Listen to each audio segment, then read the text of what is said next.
A time is coming when the Son of Man will suffer many things. I will die, then I will rise.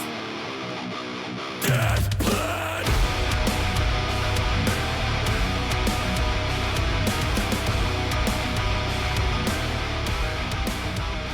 Hey everyone, welcome to another episode of All Consuming Podcast. Today, we're sitting down with Justin and the whole band of Propositions.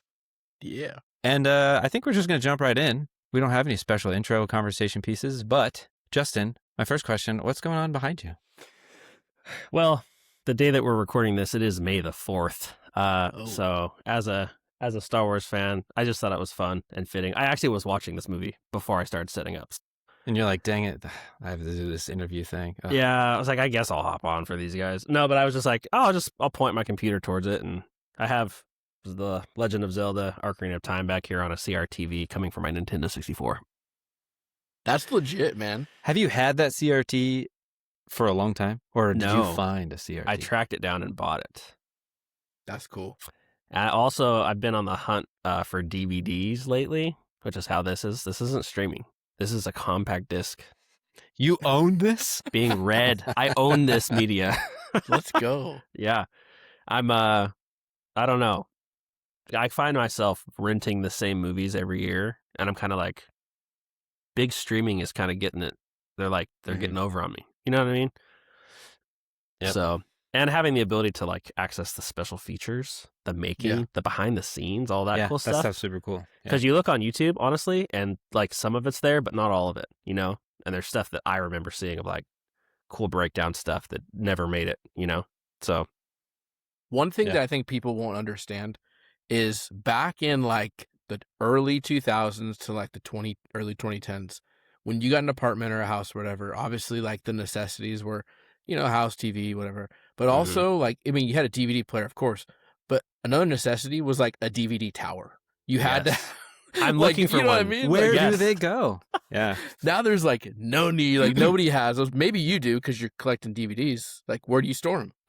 I'm looking for one. I haven't found one yet. I literally was at a thrift store today. My wife went in there. I was like, if you see a DVD, like the DVD thing, you know, let me know. But it was always cool if you go to someone's house and they had the entertainment center with it like built into the sides. Dude, yeah. I was like, oh, sick. Do you remember the electric, like, ones that would move, like the top? Oh, Yes. that was high class. The That Lord's was work right there. That's how the other half lived. I never Dude. had those. Yeah. you know? I didn't have the DVD Rolodex. I didn't have DVD Rolodex, Rolodex yeah, money. that's what it is. Yeah. Dude. But you fire. lose the case with those, right? It's just the DVD. No, the case was in there too. Yeah. Oh, really? Yeah. Yeah. All my Blu-rays are in it's like a tote leather looking briefcase thing that's just sitting on a shelf. And I open it every once in a while and my kids are like, what's this movie? And What I'm are like, these? Oh, it's not on any streaming services right now. Like, so let's go with the first question I have for you. Let's do Yeah. it. Let's do it. Ready. So yeah, what's your roles in the band? Like, what do you do for Propositions? Yeah. So Like- I write the guitar riffs. I play the guitar riffs. I write the vocals. I sing and scream the vocals. You play the vocals? I play the vocals. I play the chords, you know. I write the bass riffs and play the bass riffs, you know. I write the drum parts. I play the drum parts. Basically everything. That's Do you awesome. record it on real drum set or? No, so I have an electronic drum kit that I'll use to track the MIDI and then go from there. One thing that I do everything, but the one thing that I am not as a producer. So I get everything like a really good demo, you know, I'll get it as far as I can, and then I'll send it to the guy I've been using for production, and he'll take it that extra 15% basically. So It sounds pretty good, your new song. Yeah. it thank does. you. I think If you like, is this something you like to do, like by yourself, or like, would you be interested if someone else was interested in joining? Like, what role would you be happy to hand off to a teammate? You know? yeah. So I get that question a lot. Well, there's so many like solo bands out there, and it's so easy these days too, because the technology has caught up with people's curiosity. Yes, and that is the reality of it right now is I don't have to answer to anybody. Number one, you know what I mean? I don't have to like, what do you think? What do you think? What do you think? What do you think? It's like, it's all in my control right now, which is nice. I do feel like creativity suffers a little bit because of that, though, which is why I lean so heavy on my production guy of like, how do we get it from here to here? You know what I mean? So that's been great. If it was just me, I would be struggling there a little bit where I'm like, dang, like I could see myself getting kind of stuck in loops. Listening to the same snare sound. Yeah. Going to some snap playing up.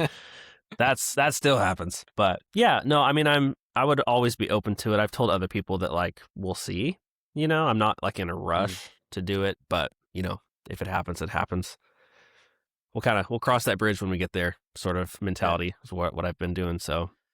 All right. So my next question, I gave you a little heads up. We're going to take a step back. What got you into making music? What was your gateway band that like, you're like, I need to do this too. Like, I can do this. For sure. So I have been musical my whole life, right? I've been playing. My dad played guitar back in the day and my grandpa played guitar. We always were a musical family. I'm going to the beginning, if that's okay. Is that all right? Sure. Absolutely. Okay. You were born? I was born a baby. Next to a drum set. Yeah. So my dad played, my grandpa played. So I've always been around it, seen it. Picked up the bass first because my grandpa needed someone to play bass with him in the music room. So I was like, okay, cool. Start on the bass. Started doing worship at my church right after we got married. So I picked up an acoustic guitar, learned that as quick as possible. I was like, G, C, and D. I could play every worship song ever. Yeah. So you learn one shape with worship guitar, bro, and you're good to go. Yeah. So I started doing that as a worship leader. And then musically, I've always been into heavy music. So that's, one and the same. Those were moving trajectory the same way. So always trying to make my own music forever. Trying, farting around with it, playing in the garage with some friends, covering Danger Wild Man by the Devil Wears Prada in the garage, screaming the wrong way and hurting myself. Yeah. Just having a blast. But long story short, COVID-19, right? 2020 happened and I lost, because of COVID, like they died from COVID. I lost an aunt and an uncle, like the same aunt and uncle within 3 weeks of each other, I believe. Yikes. And then I lost another, like a close family friend in our church a couple weeks after that. He had a heart attack. And then not COVID, but something else. I lost another uncle like 2021 or 2022 from like blood cancer. Jeez. So that was a lot of loss in a very short amount of time. That I was like just struggling to process all of it. Right. I'm just like, man, it was just a lot. Right. So I was like, I need a way musically that I can just strum chords and scream and get these feelings out. So Propositions, it started as like a Midwest emo project. Cause that was like worship and then just like making it more emotional. You know what I mean? Like it made sense. It wasn't distorted guitars, it was clean guitars and not screaming necessarily. And that was just the music that I was super into at the time. I don't know why, I just kind of stumbled upon that genre. Love Midwest emo, man. Oh, dude, it's so I still listen to it. It's so yes, good. So good. Dude, my favorite reels on the internet are Midwest emo versions of like Frodo scenes and so good. So we'll pause it real quick. So what's your favorite Midwest emo band? Me? Yeah. I would say either Modern Baseball. I really like Modern Baseball. Mm-hmm. American Football's classic, obviously. I even like, and this might be controversial, I like Mom Jeans. Okay. Like a lot. I don't think those it's are probably like top three-ish. What are you? Yeah. Top three for me, I would say Hot Mulligan. Oh, Hot Mulligan's in there too, for sure. Love Hot Mulligan. I was going to say Hot Mulligan, but I wasn't sure if they counted. Yeah. Yeah, that could get weird. I could see that. But yeah, I'd say Hot Mulligan, Knuckle Puck, and then Law Dispute. Dude, Law Dispute, that's, ball, dude. That's what I'm talking about. Law Dispute. It's a whole podcast episode on Law Dispute, bro. Dude, that's cool. Anyways, so we'll talk offline about Midwest emo. But anyway, so it kind of started in that genre, just kind of going hard with that. I released one song that I probably shouldn't have. And then I was just like, okay, like I was learning things, you know what I mean? For the first time, It was on Spotify. That was huge for me. I'm like, my music is on Spotify. Like anyone in the world can listen. It's true. So that kind of happened. And then I don't know. It didn't feel right. I was like, I feel like this isn't me. You know, like I love the genre, but that's not me. I don't feel like that's really who I am musically. So then I just started thinking about it, and I was like, man, like, who am I? You know, like, what do I like? What do I listen to? And it's metal, hardcore, metalcore, all the cores. You know what I mean? And I was like, what about that? Let's try to see. And the band that I saw that made that like, I think I can do this, right, was Pipe Bomb. I found Mitch and Pipe Bomb on Instagram, and I slowly but surely found out. I was like, he's by himself. He's doing all of this on his own. He doesn't have a band. You know what I mean? And I was like, this guy rips. I was like, that's cool. This is fantastic music, and he's doing it all by himself. I was like, I can do that. I can do that super easily. You know what I mean? So if Mitch can do it, I can do it. So that just began the road. That happened, and then like the wheels started turning. I was like, I'm going to start writing riffs, and I was just farting around with stuff. And then I went to a local hardcore show in my area here and watched, you know, the set of like 4 or 5 different bands. And I was like, I can do this. You know, I was like listening to the riffs and watching them play and stuff. And I was like, I feel like my musical ability can get me there. You know what I mean? And I had never really felt that before. I was like, I feel like I actually got a shot of making stuff that I'm proud of. And, you know, I had one song come out last year, another one coming out soon, and I'm proud of it. You know what I mean? I can faithfully say that it's like, I'm stoked on how it sounds and the product that I'm putting out there. So, but yeah, that would be the musical project that like made me get from A to B. Dude, that's super sick. I love that the connection, like the online, because it's like, we feel like we're a part of this like niche online community, right? And For Pipe sure. Bomb's in there too. Yeah. I love that that's how it was like started. Oh shoot, like Pipe Bomb's doing some awesome stuff. I think I can contribute or whatever. Yeah. So that's really cool. Really cool. Yeah. All right. So just talking about jumping off that you got a new song coming out soon. We've listened to it. Pretty awesome. Death Plan. Do you want to share a little bit It's the about... first time I've heard anyone else say it out loud, so... No, and you didn't like the way I said it. I saw your face. Can you say it deeper? Like, a little deeper, a little more throat. Okay, sorry. So, Death Plan. There it is. Death Plan.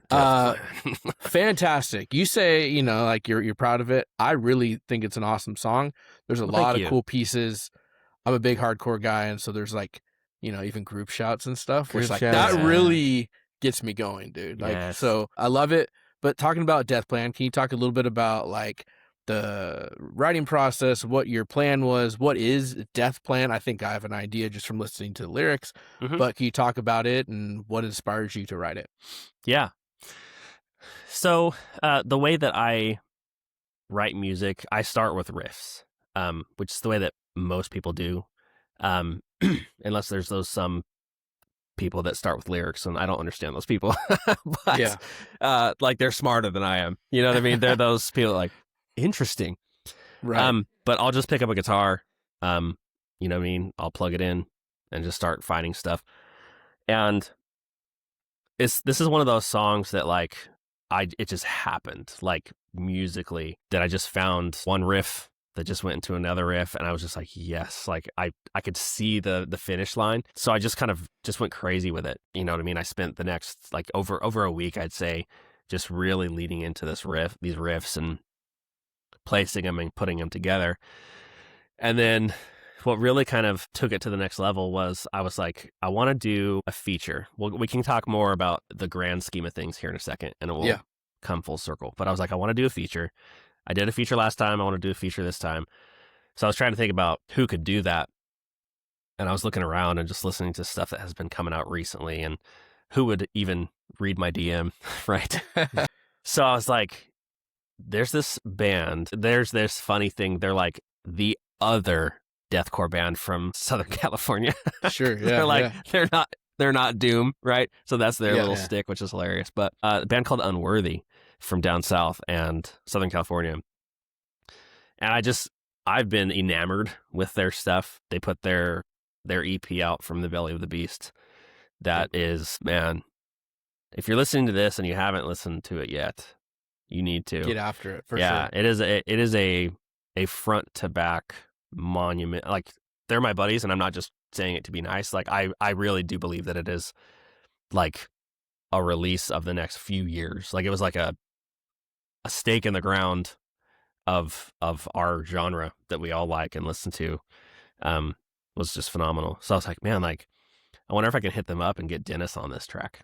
Because I was like, it just sounds, the riffs that I was doing compared to my other song was like darker, sludgier. You know what I mean? That's more like that moving kind of deathcore-ish, honestly. It kind of felt that way. So I was like, man, like his high, I can't scream like Dennis can, was a part of it too. Was like, I feel like the ending of this song just needs that, like, that deathcore vibe that I am not physically able to do. I tried, I can't. So it was like a phone a friend situation. So I reached out to him. He said yes. And I was like, that's amazing. And I was like, I wonder if their drummer, Zach, would be down to write the drums for the song. So I reached out to him and he's like, let's do it. So he shot me the MIDI over like in 2 days. And I was like, dude, this is so good. This is incredible. Like, cause like I'm a drummer, but like I'm not a deathcore drummer. You know what I mean? Like that is a special skill set. So he sent me the MIDI and I was like, dude, this song rips, man. Like this is legit. So I was like, I wonder if their bassist Anthony would be down to write the bass for it. Yeah. So I reached out to Anthony. He's like, dude, like, is Zach on it? Is Zach on it? And I was like, yeah, dude. He's like, dude, let's go. So like, I have like 3/4 of Unworthy. Whoa. In the writing Jordan project. Out. Yeah. Well, I asked him, if you're listening to this, Jordan, I asked, and he's like, I mean, I don't know what I would add. So that was a compliment to me. I was like, sick. He likes the guitars. That's his blessing. We're good to go. But yeah, so we got them all on there. We got it all figured out. We got a nice demo that we all were stoked on, and then send it to production. And the guy I've been using is Patrick from Convictions. He has his own studio called Underhill Recording, I believe it's called.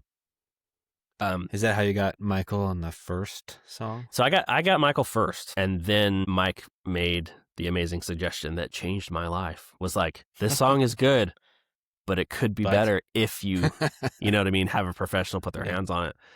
And I was like, all right, you know what I mean? And like, it's, again, it took that music that next level. For sure. And how'd you get Michael then? Just out of nowhere, you just said, hey, will you be featured and do this? You trapped him at the merch booth when they're in town or something? Just hit him up.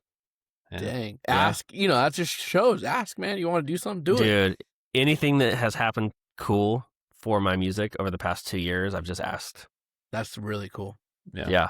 And like, hey, like, I know you don't know me, but like, I'm just kind of shooting my shot here, like, what do you think? Yeah. So to piggyback on what Michael said, get it professionally done. We had a guy on our podcast, Jordan Hatch from Immortal Construct. Oh yeah. And he was saying like, like bands should take their time, spend the money, put out something, and like put that extra effort out to get something out there because it's permanent. Once you release it, you can't take it back and be like, no one else can have this anymore. Like once it's out there, it's out. Like people are going to have their opinions and thoughts and change the lyrics, what they mean to them. And like make sure you get it the way you want, way you want it to sound, like get it right the first time. So when bands are releasing songs slowly, I'm like, I'm fine with that. Like I'm okay if bands aren't just like churning out a new album like every year like they used to do, Yeah. And by the third album, you're like, yeah, this band's not very good anymore. Yeah. Like take your time. I like that mentality of it, Yeah. Especially when it like we'll keep going on Death Plan, but I believe in it. You know what I mean? Like I feel like the song deserves it. You know what I mean? And like I have a couple other releases that are on there. They're on my Spotify that like I probably shouldn't have put them out. Like they're okay, but like I did everything. Like I did the mixing, mastering, and everything on my own, and I'm not a professional at that. You know what I mean? I mean, it still shows you where you came from. Yeah, for sure. Which I do. It's a part of that growth. So that's why I keep it, and I look back. I'm like, yeah, that like whoa. Like look at the A and B difference of that. But even as a podcast, we say that all the time. Dude. Yeah. We want to go back We're and always- be like, oh my gosh, how terrible We should were we rip back those in the day? episodes out. Yeah. We didn't were know so what we embarrassing. doing. Yeah. I thought, I didn't realize. I just thought it was a vocal guest. I didn't realize you got 3/4 of Unworthy. No, That's it's featuring literally Unworthy. I know, but sometimes nowadays you see that, like they just put the band name, right, rather than just an individual singer or whatever. Right. I don't know, algorithm or something, whatever, right? Mhm. It says featuring Hasted Air, featuring whatever, Yeah. and it's just Stephen Keach or whoever. Yep. And so it's pretty cool that you re-shouting got the band. Yeah. It was super legit. And because I was talking to Jordan, and he's the band dad. Yeah. He does all the ins and outs of everything. So I was talking to him. I was just like, hey man, like, what do you think? He's like, well, you got most of us on there. So he's like, I don't see why not. So I was like, sick. So That's cool. yeah. As far as the title goes, Death Plan, like you're saying with listening to it, the heart of it is, it's basically Jesus to his disciples to Jesus. It's that conversation. Yeah. That dialogue in the upper room, the Last Supper. He's taking communion with them. Some of my favorite lyrics on it are when he's saying, like, it's okay to be scared. It's okay to have fear. If you would just draw near, you'd see my bloody tears. So it's like it's like a nurturing conversation of like, guys, I told you, kind of like, we've had this conversation. We've worked through this. I told you this was coming. You didn't believe me. It's here now. You know what I mean? And you can hear the shift throughout the song is that it goes to like, he's talking about it, and then it will shift perspective to the disciples' point of view, because it'll say like, he's going to take the keys to tear the veil to grant access to us, the least of these. We are undeserving, that whole part. Yeah. Mm-hmm. So It's a cool part. I love this song. I really do. I'm its own biggest fan. But like lyrically, I just wanted it to be really, have both angles in there of perspective. Cause like that, at the end of the day, like that's me. You know what I mean? Yeah. I am undeserving. We are undeserving. And I just really wanted to drive that home for the ending of that song. It's just to feel that of just like, man, like what a sacrifice. Right. Yeah. So I like the play on the words, like the calling it a death plan. Yeah. Like I've never thought of it as a death plan. Like God, Jesus' goal, his purpose on earth for what he's going to do. Yeah. It was actually my son's idea, dude. Really? Yeah. Yeah, he's 13, and it was before I even started writing the song. He was like, he's super creative, like my wife and I. Like, he's an artist. He draws, and he's doing screaming and stuff on his own too, which is really rad. But he was just hopefully with music, right? Not he's screaming. He's angry. He just always and yelling in his he's yelling room and all the time. screaming. It's wild. Yeah, but he was like, Dad, like, what would be a cool song name? Death Plan. And I was like, dude, that's metal. So Heck yeah, man. I wrote it down in my notes, you know what I mean? And as I was starting to write and formulate, my next couple of releases, I was like, I think this Death Plan, like it fit, you know what I mean? I was like, I connected that to, the death, burial, and resurrection of Christ. And I was like, it makes sense. Death Plan. It's the plan of death to die. Yeah. Born to die. It's a plan. It's planned out. He had it planned out from the beginning. He knew it was coming. It's a plan. Death. You know what I mean? So who'd you get to do all those group chats? You get all the Unworthy guys to? No. So I kind of put just you. It's you. The demo was just me. It sounded funny. You guys familiar with Firebrand podcast? He's similar to you guys. He'll do like Screamers for Scripture. He'll do like podcast kind of thing. So he's one of them. I'm one of them. And then the other one is the lead singer of The Wounds That Speak, who's another solo project. That's cool. And you just We know asked the them Wounds too, That or are you Speak. guys like just chilling? So The Wounds That Speak for sure. We're just chilling. So basically when I started this, I just had a gun pointed at me. Do you see that? I saw that. That was kind of unsettling. That was hilarious. So The Wounds That Speak, when I released my previous song on Instagram, I had an idea. I was like, I want to start an Instagram group chat of just people trying to make music and people who are up and coming and maybe more than up and coming, right?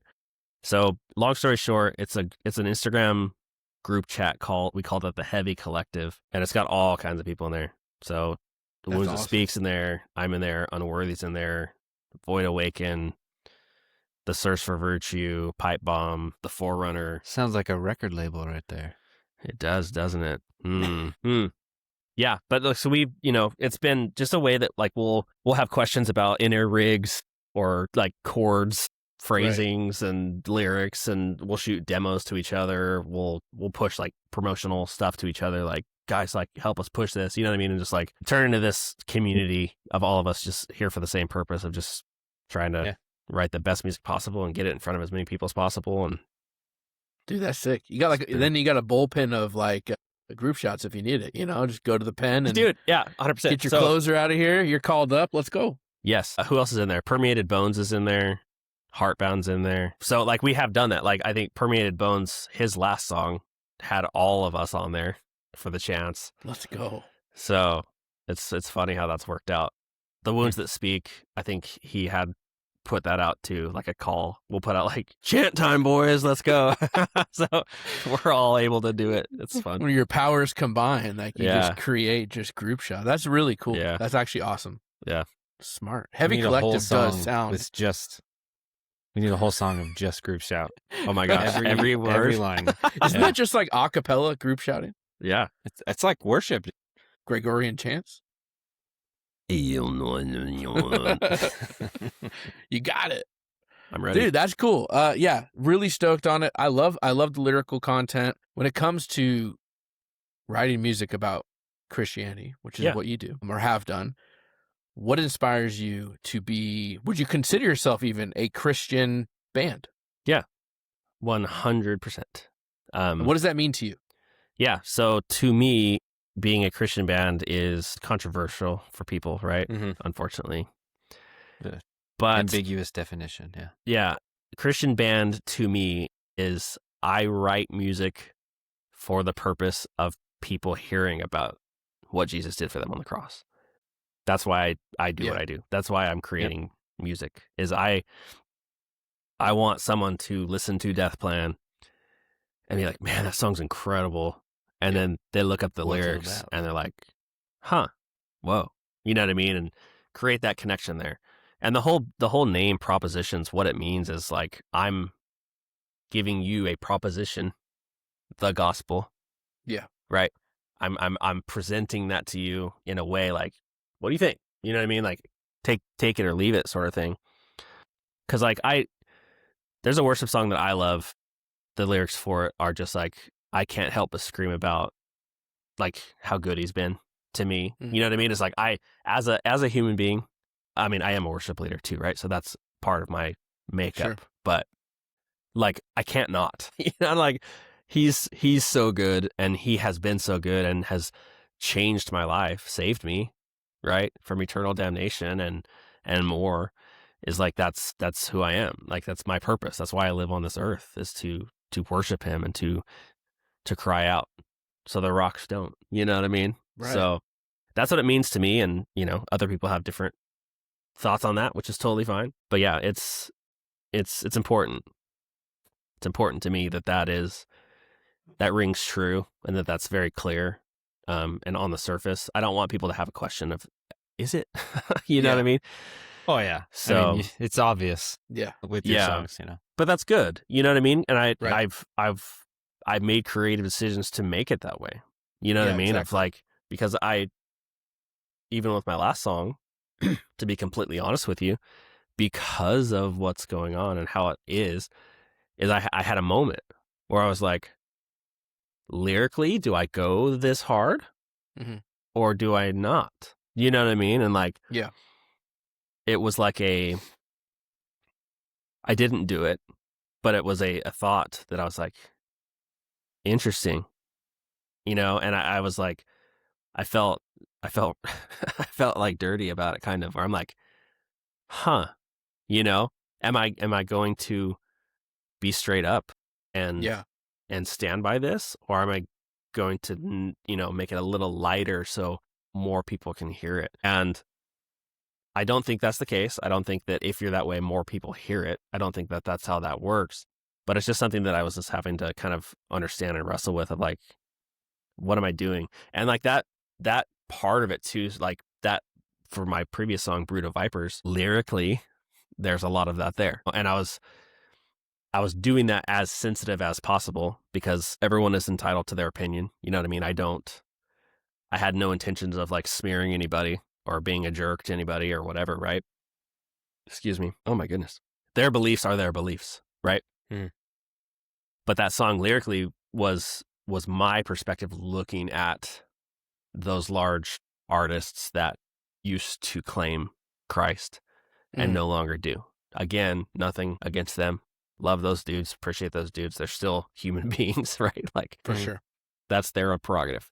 But the song was from my perspective and my heart. Like the breakdown of that song is, we're kind of rabbit trailing a little bit, but That's fine. It's okay. I'm interested. yeah, the breakdown of that song, right? What about the nails? What about the thorns? All the scars of this world. He died for you and me. He died on that tree. Why is that so hard to see? And it was really just like me crying out to them of like, what do you mean? You know what I mean? Yeah. Like when they're like, oh yeah, like, I don't know what we were then, or yeah, we just, I don't know, you know, like I don't have to go into all that. You guys know all that this has happened sure. and gone on, but I was like, no, darn it. You know, like that's not okay. Not you know? okay. Yeah. Cause like we're all close around the same age. Like I grew up with a lot of those bands, you know what I mean? For like sure. a lot of those artists that like are me, you know, like Right. they made me. Like I'm born from the, you know what I mean? I don't know. So it was difficult. Some of those hurt more than others, you know? And I was just kind of sitting with that a little bit and like got a little angry. That righteous anger that we're allowed to have, right? Well, it's hard. It's so hard because like obviously, thinking back to those times like early 2000s, 2010s, we're young. Yeah. But you hear them, not, you know, and sometimes with their lyrics, that's where it's different with what you're doing, right? Sometimes their lyrics, we're in there like, we're trying to like research a thesis for a paper or something, trying to figure out if these guys are Christians what or does not. this mean? Yeah. Like, I think this means that. Did you is this a capital he? Is this a capital, you know, or whatever, right? But then you also know, like, if you saw them live, many of them for sure claimed Christ from the stage. Yeah. 100%. That's like the biggest thing for me is like, because people are like, yeah, you know, their lyrics are kind of if or, you know, give or take, left up interpretation. But I heard Spencer Chamberlain, not calling people out, but I heard Spencer Chamberlain literally say, Jesus saved Not him. calling him. Yeah. You know what I mean? Like, That's I one of them. literally heard him say it. Yeah. And so, like, it's hard, like, for sure. Like, I get that feeling of, like, where it's like, this wasn't real or whatever, you know? Yeah. And it's like, well, it sure seemed like it. But that's the thing. And like, honestly, like as an artist putting music out, that's what made it hurt so bad. Right. Is I seen that all those years ago, and that put something in here that I was like, For sure. I'm going to do that. Yes. I'm going to stand on a stage or a platform, the internet nowadays, right? I'm going to shout that from the mountaintops because that's the same thing. Like, he saved me too. You know what I mean? So like, that's what made it personal. And like, I was like, man, like I scrolled back on my Instagram and I found, I put a post out that day when like everyone was like, huh? You know, they saw it and they're like, what's going on here? Yeah. And I just like, you know, like I just like threw up my emotions towards it. But yeah. You can scroll back that far, so hard because there's so many that did still continue and fight the good fight. Right? Yeah. Like, I think of like Gary and I, we saw For Today with the Devil Wears Prada in Seattle a long time ago. But I remember that feeling, Gary, when Maddie was preaching, like we left, you know, half the people already walked out when he started preaching, but we stayed, we like, listen, you know, locked in. Yeah. And there was a feeling afterwards of looking at Gary, I was like, I think we're going to bring Jesus to this entire world, me and you right now. Yeah. Like, that's what it felt like. We're going to change this. We're literally going to change this world. Yeah. That and speech so, was like, about us. Yeah. You have that power as a musician to instill that, like you're saying, in these young people. Yeah. Right? Yeah. And sharing the word of God and sharing the vision, showing that here's what the Great Commission is, and let's go do it right here through this scene. Yeah. And it was like definitely heartbreaking for some of them, but cool for the ones that kept it going, right? Yeah. And continue to keep it going. Mm-hmm. For sure. I will carry the torch. Yeah, there we go. There Revivalist we go. Bloodlines. Yeah, Listen to it right now. Yes. Yeah, no, and like that is it. And that's the stance that I took, was like in a world of uncertainty when it comes to that. I was like, I'm going to double down and be as loud as I can, and just leave it all out there. So the song before and this one and maybe more, I don't know. We could talk about that later, but it has been that of like, this is my first piece of collective work I'm going to put out there. And it's going to be about Jesus through and through. So that's cool. I like that there's so many bands coming out now that are more vocal. They're more bold. They're more brave. They're like, I'm tired of these like wishy-washy. I don't know. Are they not? Yeah. I like it. And I think it's mostly like there's these bands like, Becoming the Archetype and others that have been like, if you don't say Jesus, like if you don't talk about Jesus in your band, in your songs, you're not a Christian band. Mm. Like you might be Christians who are in a band, but the band itself, right? Yeah. Like you may have Christian songs in a band. Like Under Oath, they had a couple of Christian songs. For sure. Oh, for sure they did. Looking back, we've done episodes on their albums and it's like, we consider this Christian? Like on some of them, yeah. Like, yeah. And so I like to, I think as the internet collective, I think everyone's kind of like bolting the hatch and being like, this is what a Christian band is, not this. Yeah. So I like the direction we're moving. I think it's And that being said too, like it's cool, like Christians in a band, whatever, make a Christian song or whatever. That's cool. I mean, that's awesome. Do that, and shoot, we'll probably listen also and consume. But it's just really cool to also have the other part. Like it's good to have, hey, there's like actual like kingdom like happening, Yeah. And it's cool. Like if you're I'm a teacher, and like I'm not every single day like preaching the gospel, like you know what I mean. It's not like I'm that or whatever. Gary's software developer, and not necessarily always doing that. So I get the whole argument of like, dude, it's a job for some people, right? It's their profession, and there's a separation, but also it is a platform too. 100%. And so definitely. Yeah, and I interesting rabbit trail in here, but like how August Burns Red does it, like Jake Lures, he posts Christian stuff all the time. You just posted a thing yesterday, this big spiel about Jesus and what he's done for you by dying on the cross. And I'm like, that is awesome. Every August Burns Red fan knows their stance. And if you follow an artist, they have their influence. I forgot where I was going with this, but to be a light in the world, 100%. Salt of the earth. Yeah. Like just to be an example. This is because Tyler texted me this week about. Bro, you never even responded to that. I did. It moved him so deeply that he didn't reply. My pastor had a really, really good like analysis of the salty earth that Matthew 5:16 and part of that, right? Like the idea of like a first century person's hearing Jesus talk about it is not thinking of it as salt as like a flavor enhancer. It's first and foremost, it's a preservative, right? So they're thinking of like, you're the salt of the earth. Your job is to prevent decay, to make this a better place. Wow. And I've never really thought of it that way. Like hearing Jesus say that to his followers, like you're here to make this place better, to prevent it from decaying. You're like salt preserving meat and fish. Which you know what actually, I mean? Wow. Yeah, I've never heard that either. And that makes blew sense. me away. Don't look at my text because I did respond and it was pretty rude. And I right after service, right after service, I was like, dude, I've never thought of this perspective, because I'm thinking of it as a perspective from 2026 or whatever, where we're putting salt on food. I still think that has obviously like part of it, and people probably thought of that second or whatever. But first and foremost, there's no refrigerators. There's nothing. They're thinking of it. This is how we make sure our food doesn't decay. Yeah. So our job as salt of the earth is to prevent decay, to make this world a better place. And so super cool. Text that to Gary. Huge paragraph right after the service. Not a cricket, not a response, bro. And like, I don't think I do. I used to like, I'd hear things and I'd text all the time, but this was one that just like kind of lit me on fire, and I was like, let's go. That's awesome. This guy didn't even respond. I was like, man, maybe he's already heard that before. He's like, look at this guy. Look at this guy doing too much. What He's does he cute. think? I learned this. I learned this in high school. Like, who does he think he is? We're not Christians. We're not a Christian podcast. We're Christians in a podcast, Tyler. Yeah. That was a meta Don't be joke right texting there. me this stuff. That's funny. I did respond. I swear. Yeah. So totally cool. I love it. Love what you're doing too. Like it's back on track. Encouraging as consumers of music. I think this is part of this revolution of technology. It's been awesome. Yeah. Is we're able to have this community and have more and more access to music that we love and want to consume because it worships God.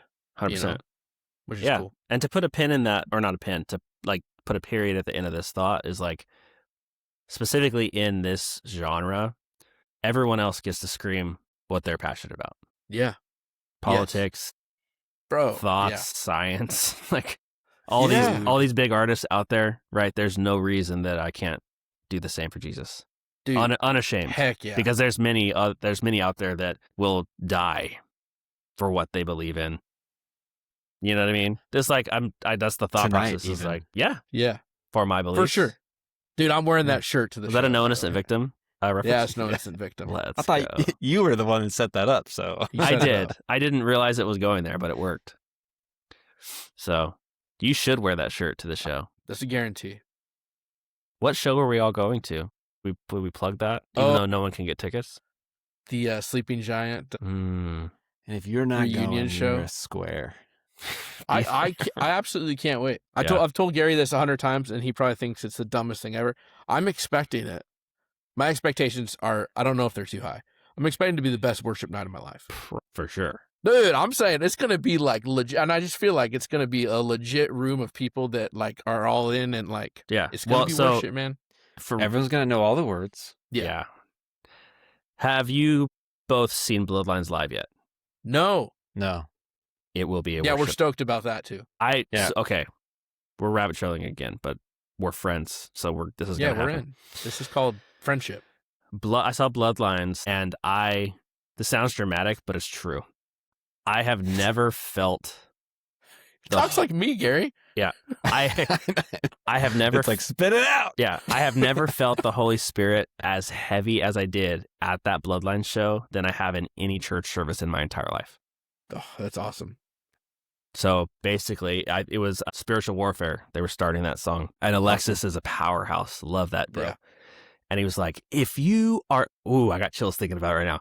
He's like, "If you are in this room and you have a heavenly prayer language and you can speak in tongues, now is the time. We are going to war in the Spirit in this room. I don't care if you believe in Jesus. I don't care if you believe in God, but we are going to war for this room." Right. And like, guys, like, I literally was wailing, like just tears flowing. I was praying in tongues, bro. Cause like, I was like, dang, just what it was for me was number one, like the unashamed posture he had for the gospel lit me on fire. I was like, let's go. Right. Number one. And then number two is that the spiritual authority that he brought in that room, that he didn't care who was in that room. They were going to worship their king. And it just like, I can't wait to experience that. Yeah, that's going to happen. Yeah. Oh, that's dude. Tommy Green. Like that's going to happen too. And obviously Bloodline's there too. Yes. Yeah. Get out of here. God's going to move. Tyler, have you been to a show like that? I mean, I think there's been a few shows where it's like, I mean, For Today. Mm-hmm. Yeah. I think those were that's kind of like the one. I mean, we've seen Sleeping Giant before. It was just kind of not that Different era. Yeah. Mm-hmm.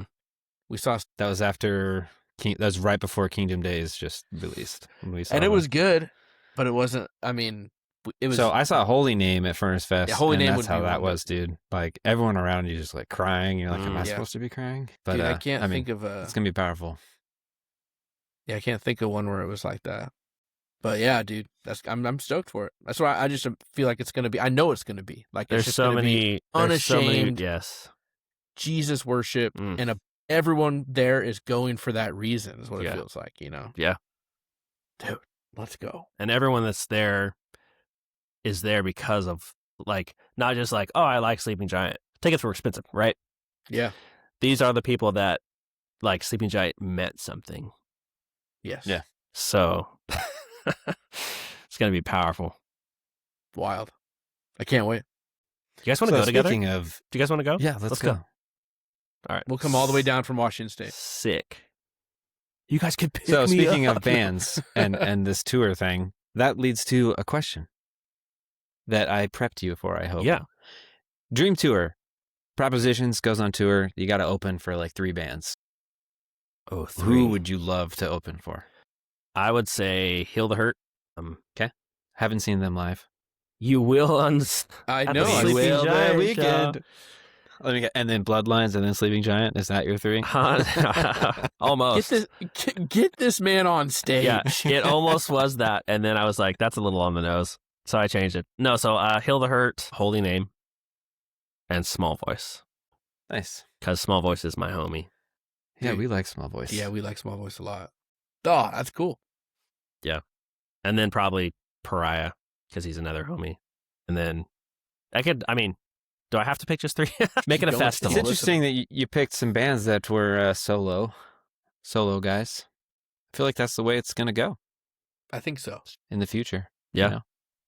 I know Small Voice just got members. He's been filming content and stuff. That's public knowledge, too. I'm not like spoiling anything. Didn't he always have 2 people? I thought it was him and another guy. He used to, and then it was just him for a while, and then I think these are new members. What are some band? Cultus was kind of like that, right? Didn't that start with just one? Yeah. And they kind of went out. They got a full band and started touring and Who's that? Signed. Cultist. Oh, yeah. So there's bands that have done it for sure. Yeah. That So continues. something I think is super cool, I just thought about and remembered because we're talking about all these band member switcheroos, is that it's cool you got Dennis on your song because that might be the last song he's on. I know. It's true. I didn't know that was Jordan's coming. taking the reins. Yeah. It happened. I was like, oh. At first, honestly, I was like, oh, that's kind of bad timing. I was like, oh, But like it, you're the reason he went into the retirement. Yeah, he's like, your I song. hate this. This is the worst. I'm done. That just ruined music altogether for me. But no, I texted him and I was like, dude, good job. You know what I mean? Like doing what's important for your family is huge. That's everything. You know what I mean? To put your passions down and to do what's right for your family is everything.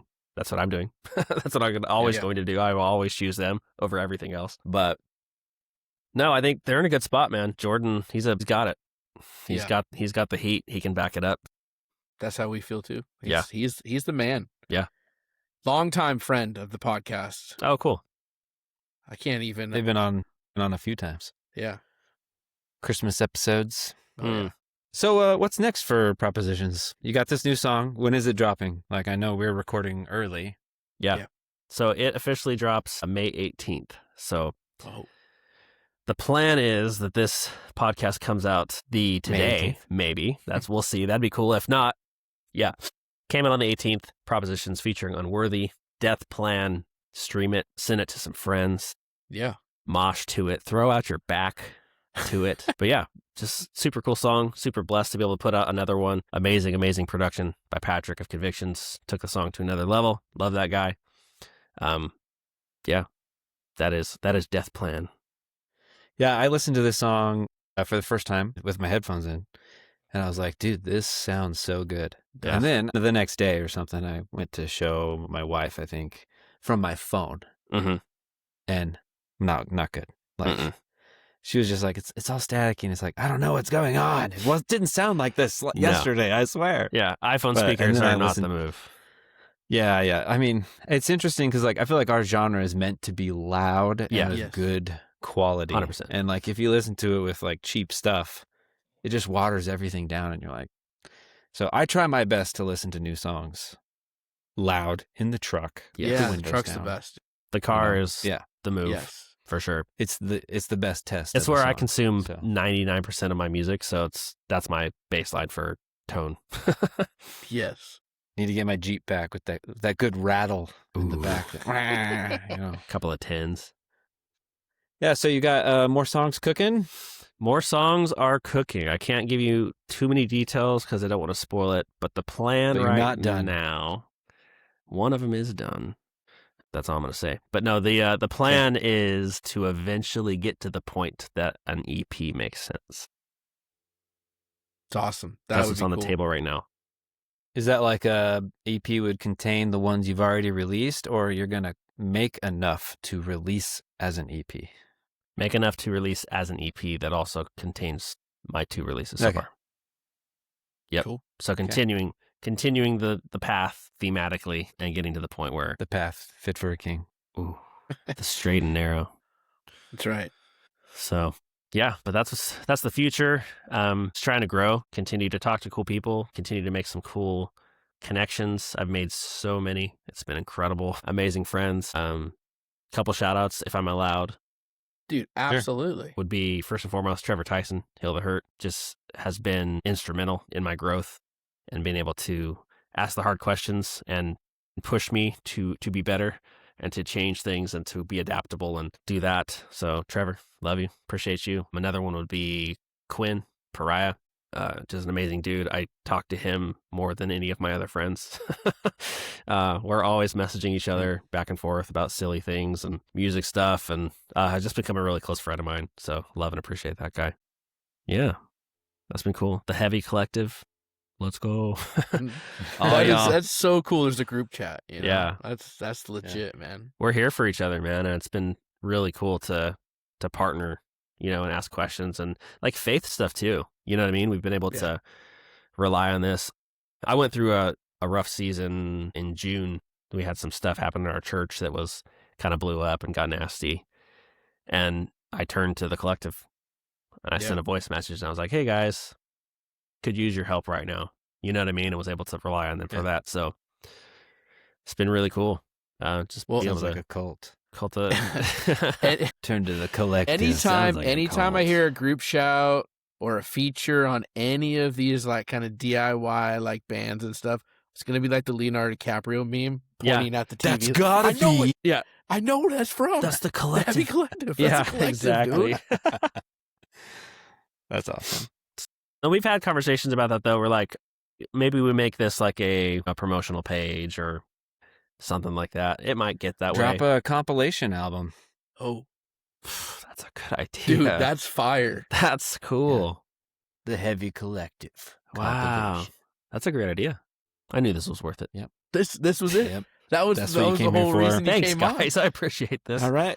Can I tell you who you remind me of as a singer in this new song that you released? I'm scared. I didn't get this vibe in the previous song. Okay. I only got it in this song. Okay. It's a band some people love, some people hate. Uh-oh. And I don't even know if you know, but 20 years ago, 20 years ago, there was a band, Staple. Ooh, what an honor. You ever heard of them? Yeah. Oh, absolutely. Yeah. You remind me of his vocals, like how you like do this talk sing. Yeah. Like when you're talking as Jesus. And I was like, dude, that sounds just like Staple.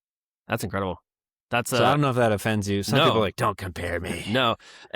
No one's like me. That's funny. I've talked to people like that before that I was like, how do you feel about people saying you remind me of? Because sometimes people can get bent out of shape about that, but I don't. I think it's like we're all human beings. Like we're made the same. Like people are going to sound similar. Yeah. I wasn't born yesterday. You're not the first human I've heard. Exactly. Yeah. No, I'll take that, dude. That's amazing. Yeah, major compliment. He could have said like Justin Bieber or something. So that's a huge interesting staple. Staple's a great compliment. Yeah, that's actually interesting, Gary. That's cool. I'm gonna have to to kind of listen to some of their back stuff and kind of put the two together. But that's cool. If you need to know dictator versus democracy. Yeah, I was gonna say if you need to know where to start, Gary knows. So just ask him. That's amazing. So what were some of the bands you listened to growing up? They're all behind you kind of Gary's touched head. on it, but like the whole they're thing all up there, man. All of them. I'm looking through. Emery. I see Memphis Mayfire, Oh Sleeper, Dead Poetic. One of my favorite albums of all time. New Medicines. We just talked about this. We just talked about it. We did a podcast on it. Yeah, Flyleaf was huge for me. So you kind of So there's like two trajectories usually. There's a Christian kid like Gary, family takes him, says sort of makes him only listen to Christian music, kind of did that whole scene all the way through. Then there's someone like me who wasn't really in the church, gets saved, boom, now I'm in Christian music. Like, what was your trajectory? Mine was like Gary. Grew up in a Christian house. My parents are 80s kids, so we were listening to cassettes of Petra, Stryper, like who else? The 77s, all those guys. Tourniquet. What was another one I thought of recently? Mortification? DWAM, that was I don't get the reference, but that's funny. Well, I'll send it to you. You'll laugh later. Yeah, so all those bands, and I was like, I didn't understand it back then. I was just like, this is all right, this is cool. And then, so when I started listening to my own music journey, I was like, Reliant K, Silver, or what's that band called? Like Sixpence None the Richer, like very Kiss me. Christian core, youth group early on, that kind of stuff. And then Amberlin not even them yet. So like it was very like 10 Shekel Shirt. That's the band I was trying to think of. 38th Parallel. Killers. Who else? They're good. All that, but like 1,000 Foot Crutch was there a little bit. PAX 217, Audio PAX Adrenaline, 2, wow. DC Talk. Yes, all those. All the ones at the Bible bookstore, on the rack. Yeah. So that's where I was. I was like, where's the new Audio A? I'm like looking for it. And I look over this way and I see a demo with a big tree on it. And it says Flyleaf. And it was a demo. The one right before this one. Yes. So I find the demo, which I listen to the demo. I don't listen to that one because the songs on the demo demo's better. Are the ones in my heart. So the original music video was for the demo. For Breathe Today. Yeah. Yeah. So I get Super that good. though. I take that home and I'm just like, what is this? Right. And like changed my life. I was like, we can have music like this. It's not my parents' music because I've listened to that. That's cool. But like, this is something else. This is something different. And I was like, that's Christian. Like, Mom, like, is this okay? Am I going to hell? That's a girl. It's a girl. What? So that happened. And then down the rabbit hole, I got like the 2005 Sampler Christian Rock X album, the orange one. With your TFK and all that on there. Demon Hunter, maybe. Not Ready to Die by Demon Hunter was on there. Oh, yeah. I had the DVD pack, so I was able to see all those music videos and everything. And like downward spiral from there. I was hooked. Yeah. And then the next purchase I bought was like, I picked up New Medicines by Dead Poetic, and I picked up They're Only Chasing Safety by Under Oath. And that was the one. That was the right there. Yeah. That album, like I Am, that album, that made me. Yeah. It was like and then obviously followed up by the greatest Christian metal album of all time, in my opinion, Define the Great Line. Yeah. I have a memory that I was at Houseboat Camp. I was 16 years old. This is before Spotify. You couldn't stream music, right? So I'm at Houseboat Camp. I'm up in the mountains. I'm on a lake on a houseboat with the buddies. We're hanging out. Yeah, whatever. Sunburn, whatever. Get a soda, And we're like, hold on. What day is it? And they're like, I don't know, June 8th. And we're like, no, Under Oath. Like, we all started losing our minds because we weren't able to go pick up Define the Great Line and listen to it. So we had to wait till the end of camp. But it's like a time capsule moment for me of like, that was wild. For me, when that album came out, we had a Halo night. Okay. And it was like Halo 3, I think. Halo 2. And one friend was in charge of going to the Christian bookstore to pick up Define the Great Line. Yes. One friend had to go pick up pizza. And the other friend had to set up Xboxes and TVs and get the LAN system going. Get them LANed up. All night, Halo was loud. Under Oath was loud. Pizza and Mountain Dew. Wow. Dang. Take me back. Yeah, the good old days. That sounds great. Yeah. Man. And now we're old. Now we're old and we're doing this. Some of us have a beard. Everyone's upset with Under Oath. Everyone's upset with Halo. Yeah. No one can drink Mountain Dew. No, it's bad for you, apparently. Dude, I haven't had a full sugar soda probably since 2005, whenever this happened. Can you imagine what that would do to you? Can you imagine drinking a full sugar soda as a 37? Bro, you know what I was drinking? I was the tall can Monsters with the twist cap, bro. Oh, like, yeah. Oh, yeah. You know, and it like steams, and you're like, oh. Those, I remember those, yeah. Liquid Skittles. Playing Counter-Strike in the garage on the PCs. On the PCs, The yeah. PCs, Twitch bro. headshots. Dude. Yep. That's awesome. We're like the same people. Yeah, you sound a lot like Gary's growing up. Like, it's interesting. Same age, man. That's when, before you hopped on, I was looking at the back wall, and I was like, how old are you? And I was like, dude, we're friends. We're friends. Automatic. I could just tell. I'm this old. Yeah. It's just a great talking point, Gary. I love that. Yeah. Yeah, it really is. Honestly, I like sitting in my meetings at work and just staring at them and being like I just put up this Emery one recently. The question. Here's a question for you. Version. It's a good segue, wasn't it? Here's a question for you. Yeah. What's your favorite Emery album? That's hard. I feel like my answer has changed the older I get, but I'm gonna stick with nostalgia and the Shovel Glass one. That's we that one. Want. Yeah, we do what we want. You're right. Mm-hmm. Mine would be. This has the Bible on it, right? Is it what we do what we want? Yeah, we do what we want. That came out like 2010. Mm-hmm. Mine's the Week's End for sure. That's when we saw them. Week's End's like amazing. that's my first time I saw them when that album came out. Yeah, and they just started getting heavy, and I remember thinking like, "Oh, Emery can only get better." Yeah, and I just fell in love with that album. Question's fire also.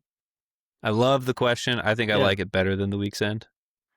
The Question's good, but I'm Only a Man was after that, right? I'm Only a Man. I love that. Underrated.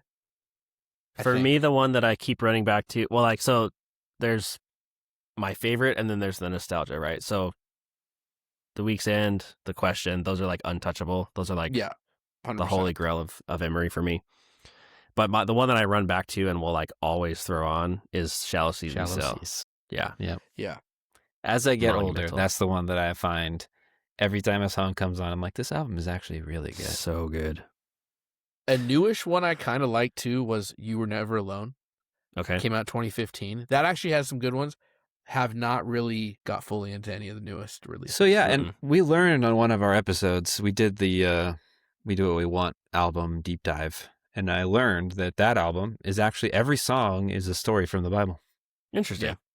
So once you know what it's about, you're like, oh yeah, there's no doubt. Like, there can't be anything else. You Were Never Alone. It's got all the pictures on it. But like the song, just a sec. Taken for a Bath. Okay. Bathsheba. Yeah. And it's David's perspective of fighting lust. Wow. And that's the whole song, is like, you know, as long as you don't tell anyone, it's never wrong. But then she gets pregnant and wow. So anyway, once I learned that, I was like, man, now I need to like listen to every song and see what each one's about. Yeah. Was that the first one they released on their own label? The Bad Christian? It might have been. Maybe. It's about the right time. That was a wild time too. Just like Bad Christian podcast was rocking and all. That was very controversial. Yeah. All right, Gary, how do we want to wrap this thing? Well, anyway, yeah, I guess that wraps it up. We got some bonus content. Those last few minutes, that's bonus content. Yeah. Let's go. So yeah, thanks for joining us, Justin. It was awesome getting to know you and talk and hang out. And 100%. We talked before we recorded. I'm sure we're going to talk after. Yeah, absolutely. But, you know, we wish you the best of luck with this release. I hope everyone gives this song a shot because it's a good one. Thank you so much. And, you know, we're looking forward to everything you do in the future. I'm super stoked with, like, the state of the scene of Christian metal and, like, all these bands coming up and, like, dropping stuff on, like, a regular cadence. And we're always getting something new. So, yeah, pretty stoked. Now you're a friend of the podcast. And so let's go. Just be ready whenever we need you. We're calling you up too, man. Sounds good. Yeah. Love Christmas episode. Love to have a Christmas episode bring you on, man. Yeah. Let's do it. Sounds good. Appreciate you guys.